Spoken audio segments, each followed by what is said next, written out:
सन्माननीय व्यासपीठ, आदरणीय मुख्याध्यापक, वंदनीय गुरुजन व माझा प्रिय मित्र मैत्रिणींनो, सर्वांना माझा नमस्कार. माझे नाव तन्मय महेश कामणे, इयत्ता 5वी. शाळेचे नाव श्री मार्कंडे प्राथमिक विद्यालय.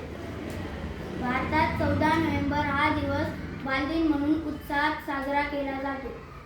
हा दिवस भारताचे पहिले पंतप्रधान पंडित जवाहरलाल नेहरू यांचे जन्मदिन आहे. पंडित जवाहरलाल नेहरूंना लहान मुले फार आवडत असत. त्यांना प्रेमाने मुले चाचा नेहरू म्हणत असत. पंडित नेहरू म्हणत की आजची मुले उद्याला भारत घडवितील. आजचा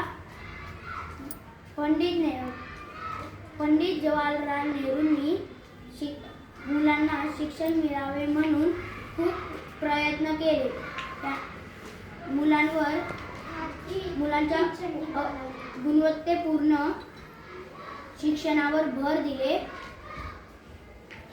मुलांवर चांगले संस्कार करावेत असे विचार मांडून दिले. या दिवशी हा सण आपल्यासाठी खूप महत्त्वाचा आहे. या दिवशी प्रत्येक शाळेत क्रीडा स्पर्धा, नृत्य, गायन इत्यादी कार्यक्रम आयोजित केले जाते. जय हिंद, जय भारत. धन्यवाद.